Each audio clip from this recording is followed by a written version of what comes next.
This is the Business Storytelling Show with Christoph Trapp. Name a top 20 storytelling podcast and a top 5% podcast globally. Christoph chats with thought leaders and experts to share tips and tricks that can help you tell your company's stories better to drive business results. Available wherever you listen to podcasts, live streamed on major social media channels, and part of the DB&A television network, available on most U.S. television sets and streaming on Roku and Amazon Fire. Here's Christoph with today's episode. Let's go. Let's go, business storytellers. Hey, how's everyone doing?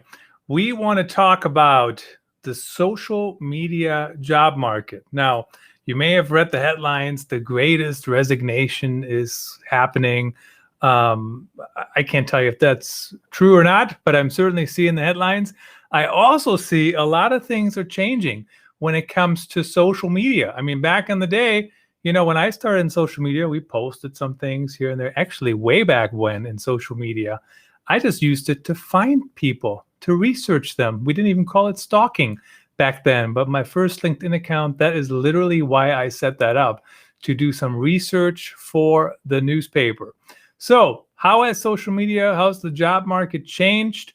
We'll find out. We're talking to one of the experts in the industry, Jennifer Radke, the CEO of the National Institute for Social Media. They did a report. We do have the link down below in the show notes if you want to check that out. Let's get her out of the green room here, Jennifer. Hey, welcome back to the show. Third time, I think. I think so. Thanks, Christoph. It's exciting to be here. You are right up there with Joe Pulizzi and other people like that just keep coming back and sharing new content over and over and over. Of course, we're about 400 episodes in, so appreciate you coming back every, 90 episodes. So tell me about what's going on in the social media job market. What are some of the key findings? What do people need to know? Yeah, well, so first, let me start by saying why we actually do a job study. So the National Institute for Social Media does its own social media job study every couple of years. And we do that to help us shape our social media strategist certification to make sure that we're staying relevant, we're keeping abreast of anything that's changing, the trends that might be seeing in the corporate space. And therefore, we're really looking to help motivate not only employers to be clearer with what they need in social media from their staff, but also those working as the social media marketing professionals, help them really understand what's their worth, what are some of the trends that they're seeing, what are some of the skills and expertise that they need to have to move forward and move on in this space. So we completed our 2021 job study. Some of the trends were not surprising, right? We are seeing an increase in spend in social media. Social media marketing continues to be an aspect of marketing that is growing, and more businesses are putting money into that area. But we're also seeing some not so positive trends continue, which is social media is still being put in other job descriptions. So for a lot of businesses or a lot of people that are working in social media, they have multiple hats. They might be the internal communications person who's also in charge of external social media marketing, or they might be in an assistant or maybe even a receptionist who has a different job title, right, doing social media. So there's some of those things that we're seeing. We're also seeing in the last 2 years, which is of no surprise whatsoever, that mental health and self-care is becoming a very huge concern within the social media space for those working in that area. The stress of everything going online with the advent of COVID and its additional pressures really have brought a spotlight to the mental health area. Yeah, I think that's very true. And, so many things to unpack there. Let's start with the dashes first. That's what I call it, the add-on. And mental health. I mean, we can talk about that certainly for a while. So, of course, the dash job descriptions are you do this and this and this and something totally unrelated to what you actually know how to do. And I see that too. People. I think it was Corey Walker. She wrote business Instagram for Business for Dummies. Yep. And she says, you try to get ready and do all this stuff for your social media, and then the day-to-day tasks get in the way. And that just means it's not even part of your job, right? Absolutely. But let's be realistic, though. So if I have a business, I'm not going to be able to hire people for every role under the sun, right? I mean, so Right. do I start with a social media strategist or like a content, so a content strategist can do social media to an extent. Depends on what else they're doing, right? I mean, if they're spending their days doing big content audits, good luck trying to fit in social media. But if they're writing blogs, I believe they could totally do social media for a smaller business, not like McDonald's. Right. Absolutely. No, I agree. So where do you start? How do companies even start? Yeah. So I think the first thing I want to kind of highlight in that question is the fact that the job title itself has been an area of concern in this industry. There are multiple job titles out there in social media, whether it be a content marketer, content specialist, social media strategist, regular marketing consultant or coordinator, or whatever the case may be. And social media is kind of put in all of these different areas, right? What is most important for a small business who's looking to hire kind of their first person, right, is to identify that they need someone in charge of marketing and communications first off. What that entails kind of depends on the needs of the business, right? And whether or not their full focus is social, or they do have a combination between maybe traditional and digital marketing. As they grow and get bigger, it's important for them to consider bringing on additional experts that have focus areas, right? So the person who's good at placing advertisements in digital media like Google or Facebook may not be the same person who's really great at writing blogs, like you mentioned earlier, and creating new content. So you want to find first kind of that strategist or jack of all trades, that person who really understands how to take the needs of the business and identify what they can do with what channels and the best resources that they can use at that point, human capital as well as financially, right? And grow it from there. So a strategist or somebody who really kind of understands the big picture is the type of candidate I would suggest bringing in if you only have one. But after that, you can kind of pick and choose and add as your needs grow. And I think that's always so important to have somebody who understands what the company actually does. What's the story? What are we trying to share? Because if you have to tell them every little bitty thing, good luck, right? You might as well just do it yourself. So I definitely agree with that. I would recommend for people not to think of it as an add-on. It's not an add-on. I'll give you an example. I was working on a, believe it or not, TikTok campaign, and somebody says, well, what should we do? I said, well, take a look at this. Again, Corey Walker, that's where I got all my information. She did a Instagram reel about this the other day. And there is a website that tells you currently everything that's trending on TikTok, what songs are trending, how many times they've been played. So I went there, right? But I know that because I'm in the field. I wouldn't know that if I was the person answering the phones, theoretically. I mean, who knows? But Absolutely. You know what I mean? You can't know everything. So what I found interesting is that you do this for your certifications. And I've blogged about certifications before. Some companies do them as a marketing ploy. I take them and then I use them as a marketing ploy. But, sometimes they're very high level, right? Or they're not up to date. So the reason you do this study is so you can update and make sure people can learn what they actually need to learn in your certificates. Yeah, and actually we kind of are a little different than some of those folks that you mentioned that use it as a marketing ploy. Social media training and certification, industry standardized certification, is all that the National Institute for Social Media does.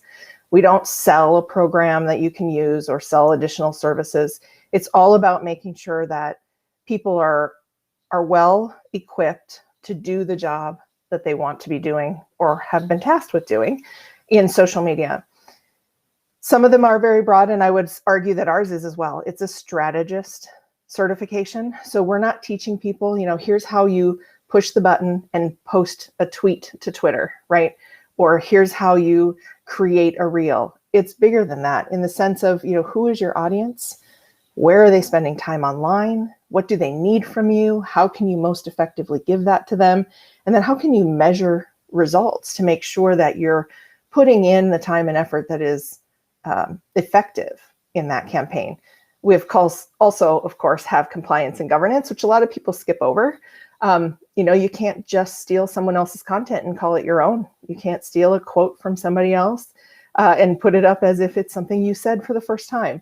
So we really try to teach the social media strategy in our certification to help encompass the big picture of why we're doing what we're doing. And then folks can go out and learn what changes absolutely every day, which are the tactics, right? Facebook changes this or that. Instagram changes this or that. You just mentioned TikTok and trends, what songs are trending, what topics are trending. Those things have to be researched much more often, but the strategy still has to maintain itself at the core of what you're doing. Yeah, it's very true. And the other thing is, what the buttons change all the time too. And I'll give you an example. Certainly you want to know how to use technology, and I go back and forth on how much of a platform do you need to use. But I will say this, the more I use Restream, what we use to live stream this, and Anchor, which I use for my podcast, the easier it gets, right? Because I know the shortcuts, I know what I like, what I don't like, whatever. But it doesn't do me any good if I don't know what to do with it, right? It doesn't do me any good if I don't push it to TV. It doesn't do me any good if I don't really know how to have a conversation with you for 27 minutes. And then the other reason, this might be a good example, you tell me, we can disagree if you like, of why I think strategy matters. I'll give you an example. Buffer, which I'm a big fan of, buffer.com, has a thing where you can do campaigns. And so somebody said to me, well, we should use campaigns. Like, why do people not use campaigns? Or why do they use campaigns? So I looked into it, and really all it does, it groups posts, right? But there's no metrics. So I don't know why I need to run a campaign in Buffer. I love Buffer. That doesn't mean I love every feature that Buffer has, or I use every feature. But I think you can use Buffer campaigns if you're going to repeat posts, because you can very easily go into the campaign and say, oh, I want to repeat all these posts. That's the way to do it. But for reporting purposes, I don't think it does anything. I don't think there's any metrics in there that I could find. But again, my point is, if I didn't know my strategy, now I would be stuck on, I better set up campaigns. Well, okay, why? How does it fit into what you're trying to do? Yeah, people have talked about it all the time as the shiny object syndrome, right? What's that fancy new button or that fancy new feature? Well, not all those fancy new buttons or features are actually relevant to what we need to do. But it is important to understand that they exist and that those options are there. I talk to business owners all the time, or marketing professionals all the time, who say, well, this is the way we've always done our Facebook communities, right? We've always posted content in this way, in this format on Facebook. And I'll ask a simple question, like, have you thought of going live? Have you thought of trying stories? Your audience is starting to gauge younger. Have you thought of trying to engage them in a different medium within that platform? And they usually are like, well, I don't even know what that is because I'm so busy doing what I've always done. So you're completely correct. At least I agree with you that you need to understand the functionality of the platforms that you're using. At the same time, you don't need to understand absolutely every platform and every functionality in the social media space, because no one is possibly smart enough to do all of that. There's just too much out there. You know what? I'm tired of people telling me they're too busy. They can't change. And I'll give you an example. So, as you know, last week I fell up the ladder. So I got this thing, I got this thing, I got broken ribs. It's just a mess. How do you write when you have all this stuff? Well, the way you write is basically what you do is you put on, you use a voice dictation, right, on your computer. And that's the thing. I want to show you something too, but I need to move up, get out of Slack here, because otherwise it's going to show up on the screen. But my point is, there's always new ways of doing it. There's always different ways of doing it. So everybody who says they don't have time, I don't have time either. And you know why? Because I don't make it. So the other thing I want to show you. So yesterday I had a show with Erin Blasky, and she talked about the halo effect, right? So the reason, Jennifer, I asked you to come back so many times on the show is because you're established, and and I want to build my brand on piggybacking on you. That's what the halo effect is, right? I mean, I'm kind of kidding. I mean, I want you to come on the show because I want, you have good content. But the reason I bring this up, so I said this, take me under your wing, Erin. I mean, halo. And so then I said that, right? I mean, that's like, I said that on a show, and basically I'm just repurposing what I just did, and I just made a t-shirt out of it, and here's my t-shirt. So awesome. My point is, there's 100 different ways of repurposing your content, of trying new things. How important is creativity in the social media job market? Oh, absolutely. And I wouldn't classify creativity as only being the ability to create interesting and new and fun content. Creativity is all about problem solving, thinking up new ways to do things, looking at the resources you have and applying different approaches. Creativity doesn't have to scare people, because it does for most. Most people, when you say the words creativity, they think back to like high school creative writing and they're terrified, right?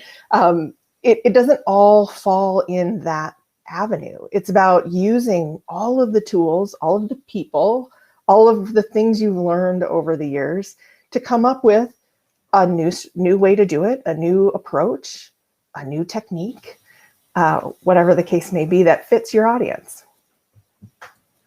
But I mean, did you find that are people asking for more creativity, or are they asking for less, or is it not top of mind?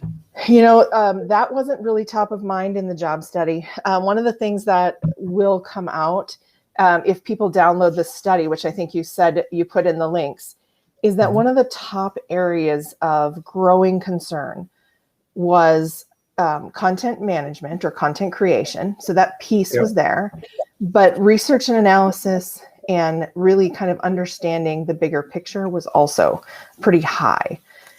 We're just starting to get into social listening, which in my opinion is a shame.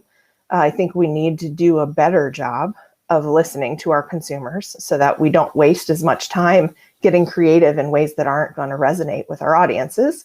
But they're coming, right? They're growing. We're also seeing an expanse of folks in the marketing field come from industries like technology and communications, telecommunications specifically, where in the past we've seen a lot of folks who are putting themselves under the marketing and advertising umbrella because there are maybe agency folks or freelancers who do this, or in higher education who are doing social media. But we're seeing telecommunications and nonprofits actually grow. So there is an increased value kind of spreading throughout the different industries that is around the world. And that's huge, right? We're making an impact. People are starting to make a change. I'll be really excited when manufacturing and some of the supply chain folks jump in, but we'll see how that goes as the future unfolds.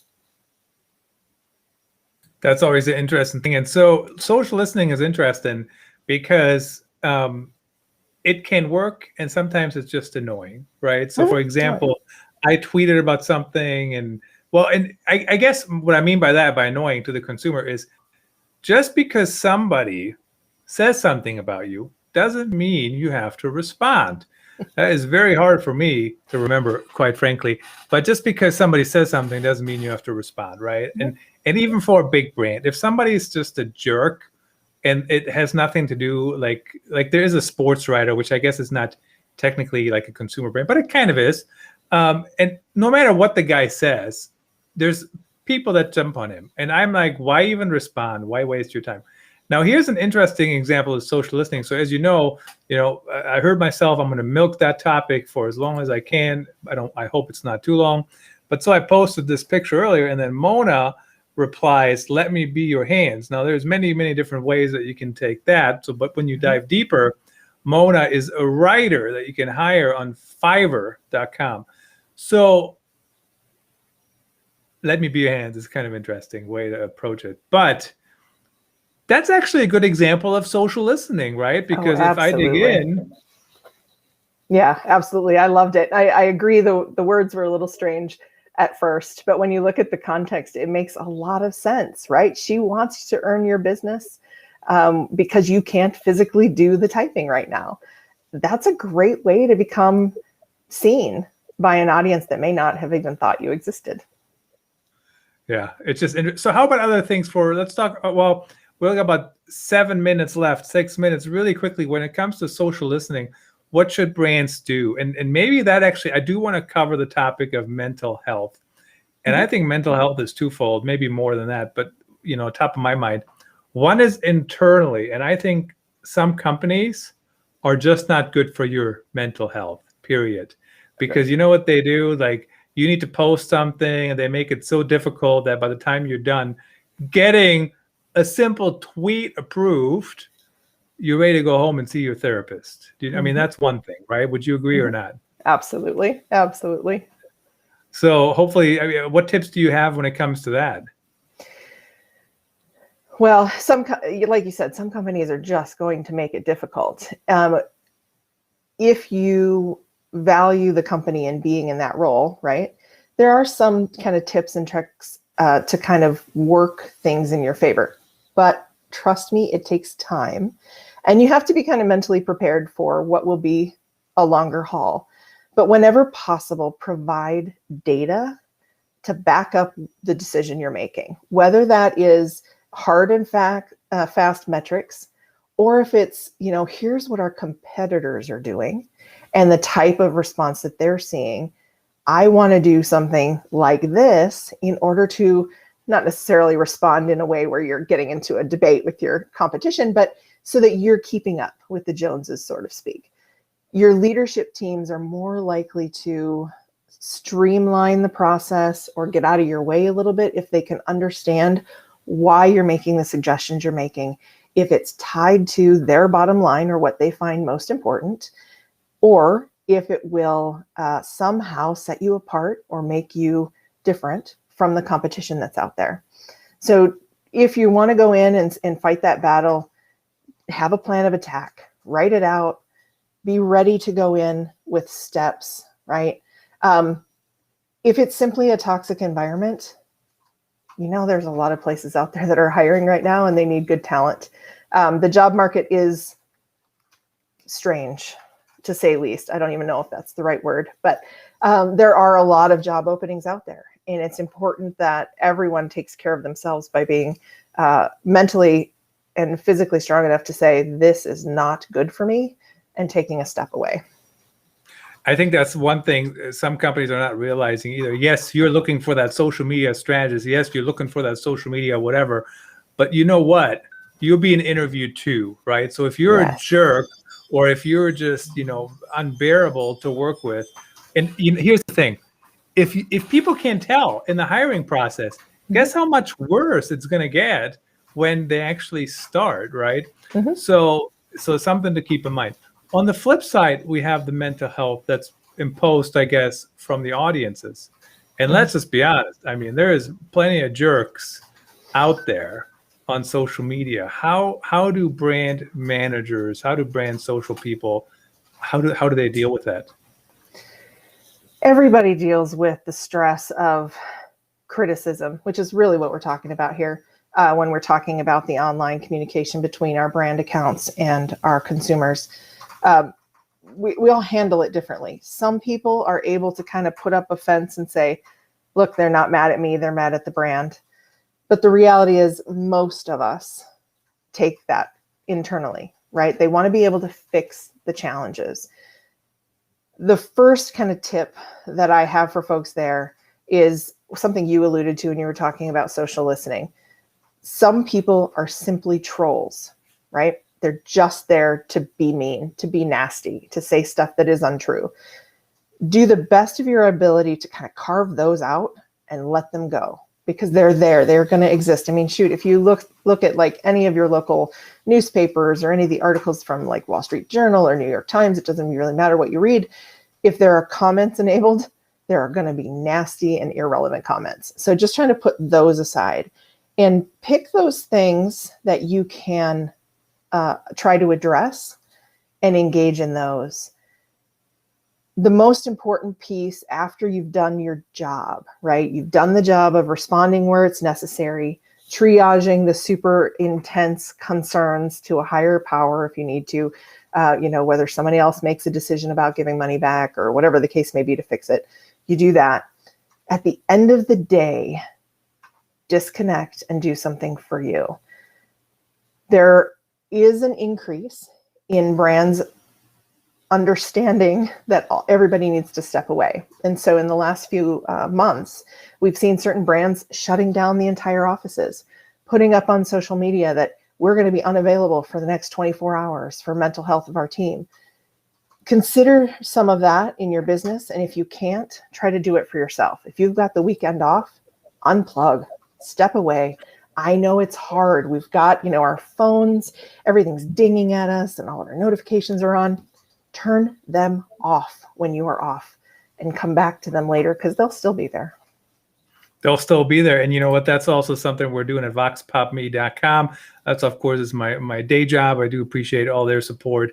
Agile qualitative research with video. Check it out. But we have an extra holiday coming up, right before Labor Day in the United States. So that's pretty much very, very appreciative of that. And then also the support, when you break all your bones, there's no reason to be rude. So I certainly appreciate that.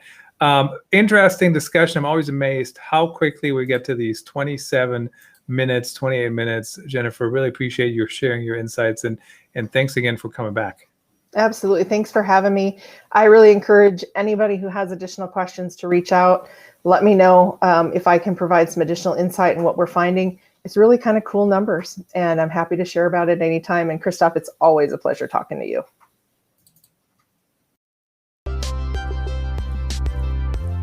That's a wrap. Thanks for tuning in. Please rate and review our show on your favorite podcast channels. And don't forget to share this episode with your networks. We appreciate you. Until next time, let the best story